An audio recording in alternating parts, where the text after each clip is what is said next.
Professor Milton Mendonça, o período de campanha explícita começou no dia 16 de agosto. Esse tempo é suficiente para esclarecer e para conquistar o voto do eleitor, na sua opinião? Acredito que sim, acredito que é um tempo razoável para que os eleitores tomem conhecimento das candidaturas, o que os partidos têm a oferecer à sociedade. Acredito que é um tempo razoável. A gente vê que historicamente esse tempo vai diminuindo, vai menorando, mas acredito que é um tempo razoável, que é possível haver diferentes possibilidades de penetração dessas informações, de chegar até a ponta do eleitor, do cidadão, o conhecimento das candidaturas. Então, acho que é um tempo que, tudo bem, um pouco mais abreviado do que a gente tem do ponto de vista histórico, mas um tempo ainda razoável para a exposição das candidaturas e para o debate em torno delas. Professor Milton Mendonça, a propaganda no rádio e na TV perdeu relevância, perdeu espaço para as redes sociais ou elas podem conviver? Qual a sua opinião?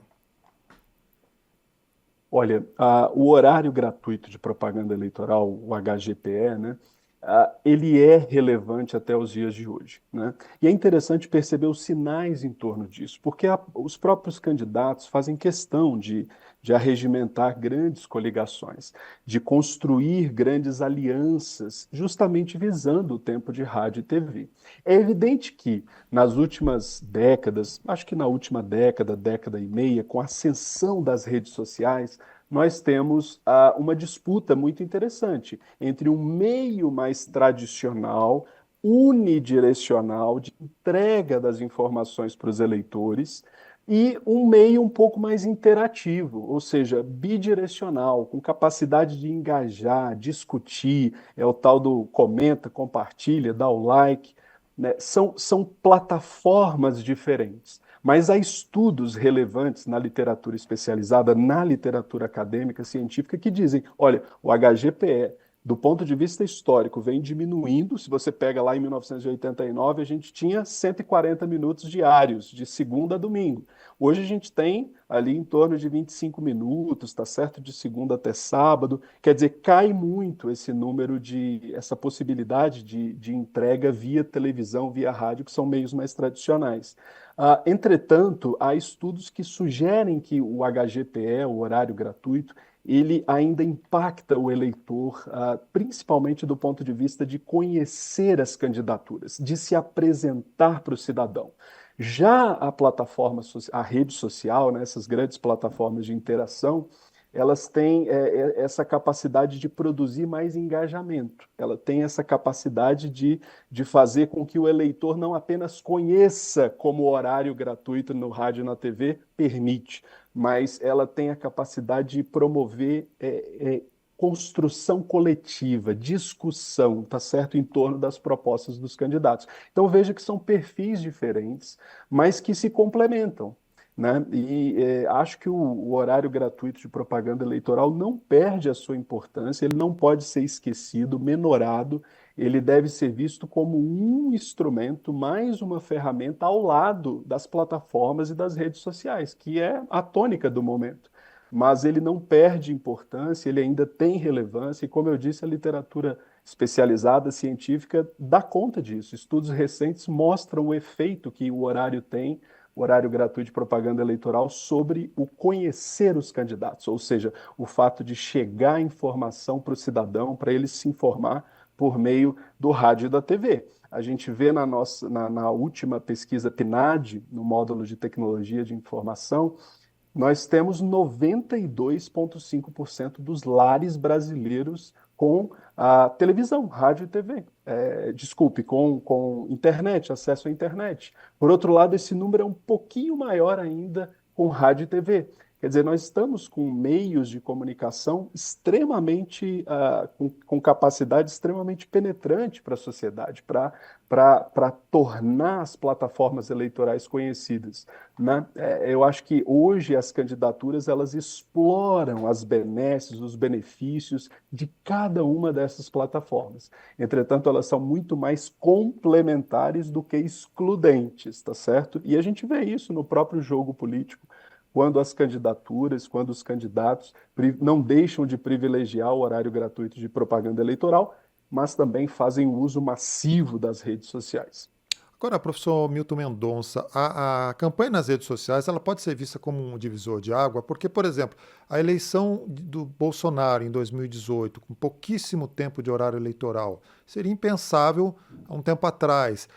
A gente está vendo agora o candidato Pablo Marçal, que não tem nenhum horário eleitoral gratuito e está entre os três primeiros colocados, né? Quer dizer, foi um divisor de águas para as campanhas? Sem dúvida, não tem a menor dúvida. É um divisor de águas, isso começa desde a candidatura do presidente Donald Trump, lá em 2016, nos Estados Unidos, né?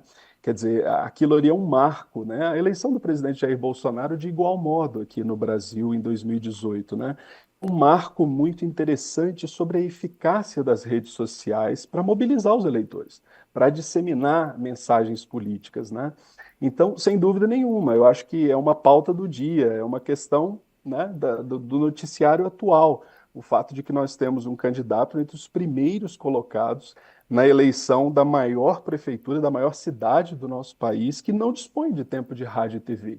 Sem dúvida nenhuma que as redes sociais, elas potencializaram o alcance da mensagem dos candidatos. E eles conseguem penetrar muito mais a sociedade brasileira e chegar até o eleitor final. Então, eu acho que há uma mudança de paradigma, tá certo? Há uma construção nova de um alcance por meio das redes sociais muito decisivo. Entretanto, a gente ainda tem evidências da relevância do horário gratuito de propaganda eleitoral. Por isso que, antes de serem coisas excludentes, são coisas complementares. Agora, professor Milton Mendonça, essa primazia, né, das redes sociais, essa relevância das redes sociais, ela tem contribuído para o sucesso dos chamados candidatos antissistema que estão aparecendo e dominando o noticiário político, tanto aqui no Brasil quanto fora? Perfeito. Olha, eu acho que essa é uma questão interessante porque ela nos remonta a uma discussão anterior. E qual é a discussão anterior? A discussão anterior é justamente a distância que foi colocada entre o cidadão mediano, o eleitor mediano e a esfera da política. E aí a gente pode ver que essa distância foi, ou está sendo, né, historicamente imposta por conta de desvios, né, em relação ao comportamento de atores políticos eleitos, escândalos de corrupção, noticiário policial que se mistura muito com noticiário político. Tudo isso tem efeitos nesse processo de distanciamento do cidadão mediano, do eleitor mediano, da sociedade como um todo e da esfera política representativa formal, tá certo? E esses candidatos que vêm nessa onda das redes sociais são candidatos que muitas vezes negam alguns meios tradicionais, tá certo? Alguns meios tradicionais de se fazer política, como, por exemplo, os partidos políticos, né? A gente já viu muitos candidatos que surgem com uma crítica muito feroz, muito contundente aos elementos estruturantes do sistema político, um dos quais os partidos, aqui no nosso país, um regime democrático que não admite, por exemplo, candidaturas avulsas, né? O candidato precisa estar afiliado a um partido. E esse discurso anda ganhando muita força, muita capilaridade, principalmente por conta desse sentimento coletivo que se dissipa na nossa sociedade de que política não tem jeito, de que política não é para mim, de que política é uma sujeirada e eu não vou me misturar com isso. Então, esses candidatos vêm muito com esse discurso, utilizam das redes sociais, conseguem através desse fenômeno que a rede social promove, né, da criação de bolhas. Afinal, o que que eu sigo? O que que eu compartilho? O que que eu comento? O que que eu dou like? Aquilo em que eu acredito ou que pareça ser coerente para mim. Então, isso vai aumentando uma bolha em torno dos meus interesses e da minha capacidade de discussão, de debate. Então, por isso que nós vemos hoje Mauro, nós vemos hoje a dificuldade do diálogo, porque a rede social promove muito essa bolha em torno dos assuntos que eu gosto, que eu me identifico, e aí a gente perde um pouco a capacidade da discussão em relação àquilo que nós prementemente não acreditamos ou não compartilhamos. E aí as opiniões começam a ficar muito mais ásperas, o diálogo começa a ficar muito mais difícil por conta dessa bolha que a sociedade vai experimentando viver por meio das redes. Quer dizer, e isso faz com que o discurso de alguns candidatos, que cola muito bem para essas camadas sociais que não acreditam, que negam os meios tradicionais da política, um instrumento de grande alcance. Por quê? Porque através da rede social você está ali, no celular, na vida das pessoas diariamente. Basta sacar do bolso o celular que você tem acesso a uma infinidade de conteúdos. Então perceba que há esse movimento de utilização da rede social, há esse movimento da criação, da construção de um discurso antipolítica, mas há também um distanciamento, um descolamento entre perspectivas da sociedade em relação à política e aquilo que a própria política entrega para a sociedade. Esse movimento é um aparente divórcio que faz muito mal a qualquer regime democrático. E a gente precisa urgentemente recuperar essa capacidade de dialogar e de fazer com que as pessoas não se afastem da política, mas entendam que é um instrumento para a coletividade, para a vida em sociedade. Sem política não há como nós vivemos em sociedade. Então, é mais ou menos por aí, Mauro. Professor Milton Mendonça, o senhor falou em bolhas, né? O Brasil está mergulhado numa polarização sem fim, não consegue sair dela de jeito nenhum. Essa polarização, ela dificulta o debate de ideias, de propostas para o país melhorar, para as cidades melhorarem também. Perfeito, Mauro. Dificulta muito, tá certo? Dificulta muito. A polarização ideológica, ela é uma espécie de limitador de horizontes, tá certo? Porque uma sociedade polarizada, uma discussão política polarizada, não permite, né, não permite com que a sociedade enxergue a pluralidade de alternativas, de modos políticos de construir-se uma boa ordem social, uma boa ordem econômica, uma boa ordem política. Quer dizer, não é só a minha perspectiva ou só a sua perspectiva. A perspectiva política é a perspectiva do consenso, tá certo? A política existe graças aos consensos. Um ambiente polarizado dificulta muito a construção dos consensos. Quer dizer, nós passamos a dialogar numa esfera de muita.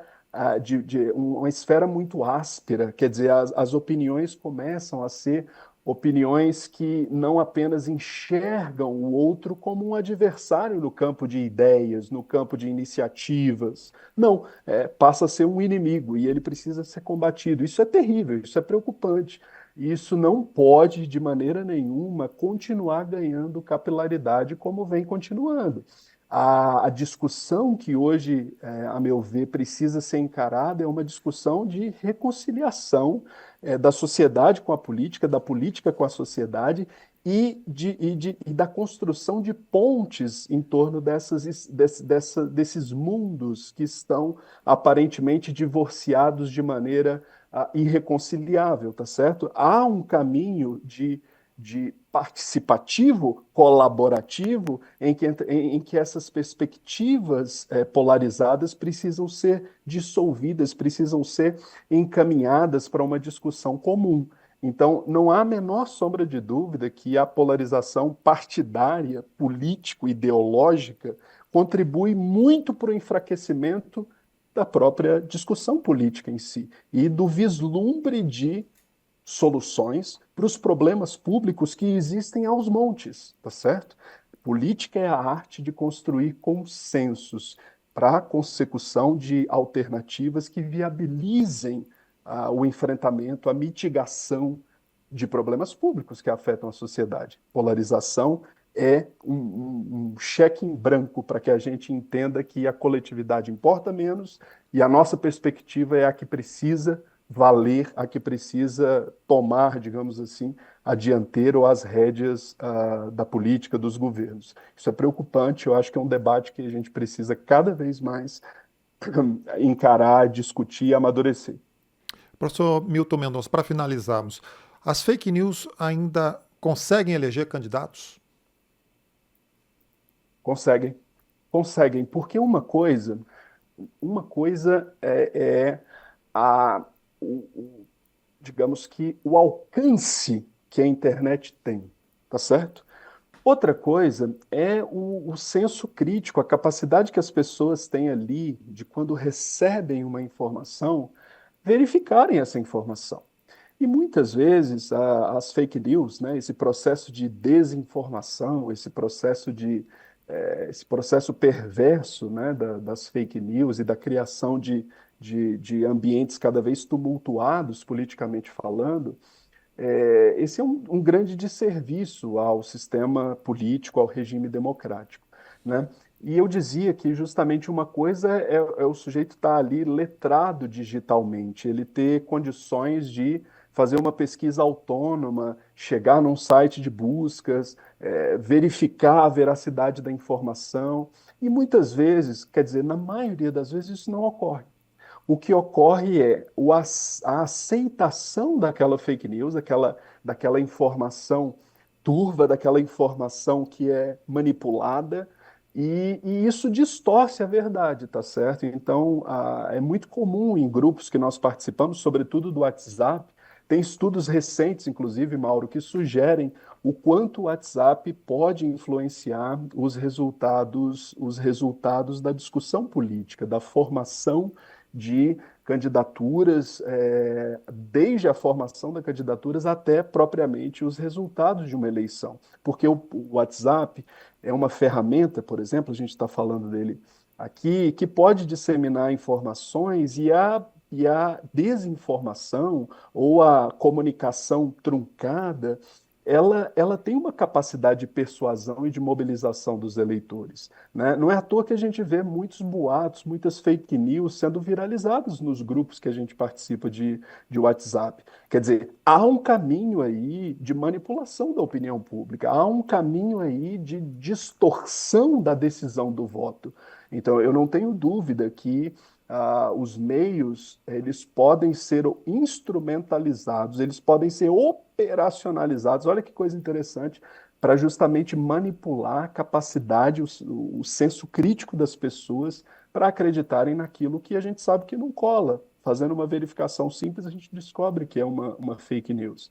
Então perceba que a capacidade de disseminação de informações de forma muito rápida, muito instantânea que a rede social proporciona, também traz questões muito preocupantes, como a disseminação da desinformação, tá certo? Então, essa é uma questão premente que eu acho que vale muito a pena a gente discutir também. Nós conversamos com o professor Milton Mendonça, cientista político do Instituto Brasileiro de Ensino, Desenvolvimento e Pesquisa, IDP. Professor, muito obrigado pela sua participação, pela gentileza da participação e até uma próxima oportunidade. Mauro, eu que agradeço a gentileza do convite. Conte conosco aqui no IDP, naquilo que julgarem que a gente pode ser útil, por favor, nos acione. Um abraço a todos. Um abraço.